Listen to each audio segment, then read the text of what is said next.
ચાલો હવે આપણે જોઈએ દ્વિપરિમાણમાં કણોના તંત્રનું દ્રવ્યમાન કેન્દ્ર. ધારો કે આપણી પાસે એક રેખસ્થ ન હોય તેવા ત્રણ કણોનું બનેલું તંત્ર હોય તો સ્વાભાવિક છે કે આ તંત્ર જે છે તેને આપણે સમતલમાં જ લેવું પડે. બરોબર છે? તો એક સુરેખા પર ન હોય તેવા ત્રણ કણોનું બનેલું તંત્ર જે છે એને સમતલમાં લઈએ આપણે તો તેને દ્વિપરિમાણમાં કણોનું તંત્ર આપણે કહી શકીએ. હવે ધારો કે આ ત્રણ કણોના દ્રવ્યમાન m1 m2 m3 છે અને દ્વિપરિમાણમાં એટલે કે સમતલમાં તેમના યામો અનુક્રમે x1 y1 x2 y2 અને x3 y3 છે. હવે આ જે દ્વિપરિમાણમાં તંત્ર છે તેનું દ્રવ્યમાન કેન્દ્ર જે પણ કોઈ સ્થાને હોય, જે પણ કોઈ બિંદુએ હોય, એ દ્રવ્યમાન કેન્દ્રના યામ જો આપણે xy લઈએ તો દ્રવ્યમાન કેન્દ્રનો x યામ જે છે એ m1 x1 plus m2 x2 plus m3 x3 upon m1 plus m2 plus m3 આ સૂત્રથી આપણે શોધી શકીએ. અને y યામ બરાબર m1 y1 plus m2 y2 plus m3 y3 upon m1 plus m2 plus m3 સૂત્રની મદદથી શોધી શકીએ છીએ.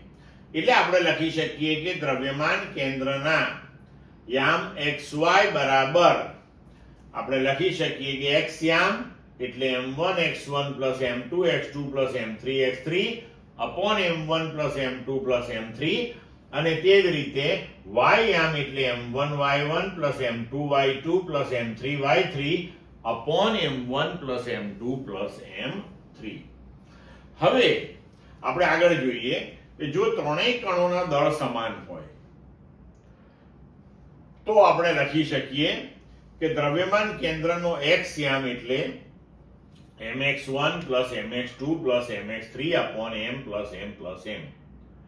તો ઉપરથી આપણે m કોમન લઈએ, નીચે 3m થશે, m કેન્સલ થઈ x1 plus x2 plus x3 by 3 અને તે જ રીતે y યામ આપણને મળશે y1 plus y2 plus y3 upon 3. બરાબર? તો આ કિસ્સાની અંદર આ ત્રણ કણો જે છે એ ત્રણ કણોને આપણે જોડી દઈએ તો એ ત્રિકોણ બનાવશે.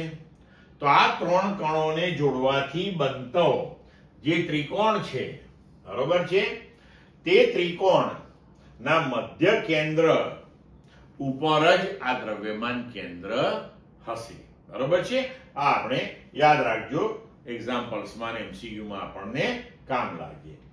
હવે જો અસમરેખ એવા n કણોના બનેલા તંત્રનો આપણે વિચાર કરીએ તો તેના x અને y યામ આપણે આ જે સમીકરણ લખ્યા અહીંયા તે પ્રમાણે આ સમીકરણોને n પદો સુધી વિસ્તરિત કરીને સરળતાથી લખી શકીએ છીએ. તો x યામ બરાબર m1 x1 plus m2 x2 plus up to mn xn upon m1 plus m2 plus m3 up to mn.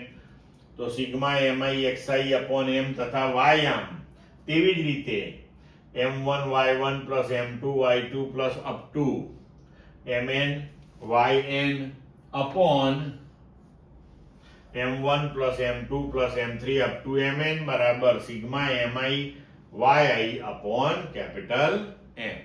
Clear મિત્રો?